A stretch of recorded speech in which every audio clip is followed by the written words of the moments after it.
नमस्कार, स्वागत है आपका के न्यूज़। आज हम बात करेंगे प्रदूषण जो है इन पटाखों से बढ़ रहा है, लेकिन बड़ा सवाल यही है जो आज हम पूछने वाले हैं, प्रदूषण के लिए दीपावली जिम्मेदार। दिल्ली में दिवाली के बाद प्रदूषण के लेवल में खतरनाक इजाफा हुआ है। खराब हवा ने एक बार फिर चिंता बढ़ा दी है।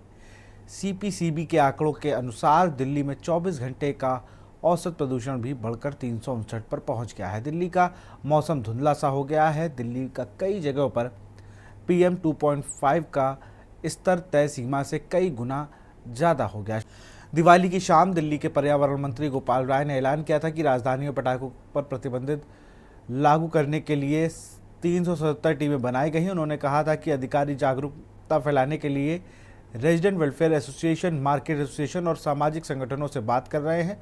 उन्होंने बताया कि टीमों का गठन यह सुनिश्चित करने के लिए किया गया है ताकि पटाखे ना फोड़े जाएं, लेकिन सारे इंतजाम प्रदूषण को काबू करने में धरे के धरे रह गए। ऐसे में सवाल ये है, आखिर प्रदूषण के लिए जिम्मेदार कौन? हमारा जो खास पैनल जुड़ा हुआ है, तनुज दीक्षित है, अधिवक्ता सुप्रीम कोर्ट। आपका बहुत बहुत स्वागत। सबसे पहले तनुज, आप ही के पास चलूंगा, सीधे अपने मेहमानों का रुख। तनुज दीक्षित हमारे साथ मौजूद है, हमारे साथ तनुज का रुख करूंगा।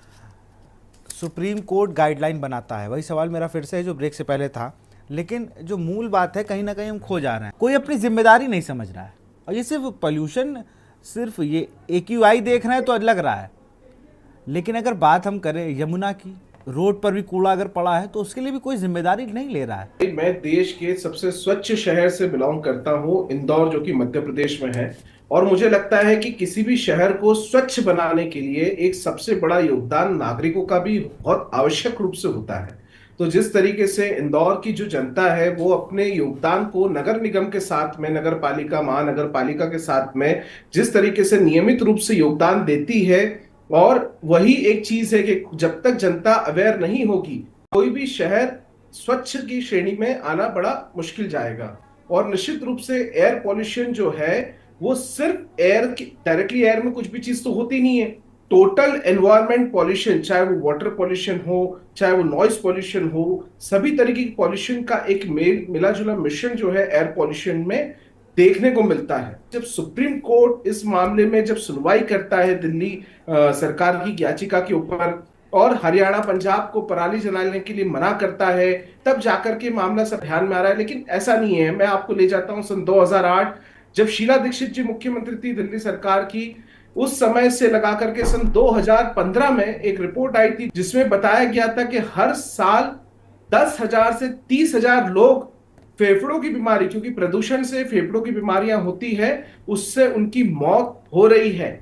अब आप ये बताइए, ये रिपोर्ट जो है 2015 की है, आज हम 2024 में बैठे हैं, ये कितना संदिग्ध मामला है। और जो इस तरीके की प्रदूषणों से, जिस तरीके के वातावरण में दिल्ली एयर क्वालिटी इंडेक्स आज का 375 पार है, और एक औसत, एक अच्छा एयर क्वालिटी इंडेक्स जो है वो 50 होना चाहिए। आप इमेजिन करिए कि दिल्ली का ये प्रदूषित वातावरण क्या सिर्फ दिल्ली तक सीमित है? जो छांव है वो नीचे मेरठ, लखनऊ, चंडीगढ़, हम सब शहरों का अगर एयर क्वालिटी इंडेक्स की बात करें तो लगभग टॉप 10 शहरों में उत्तर प्रदेश के 4 शहर ऐसे हैं, और यहां तक कि लगे हुए, जो दिल्ली से लगे हुए सटे हुए शहर हैं, इनके एयर क्वालिटी इंडेक्स में भी काफी हद तक बहुत वेरी पुअर जिसे बोला जाता है, उस कंडीशन पे देखा जा रहा है।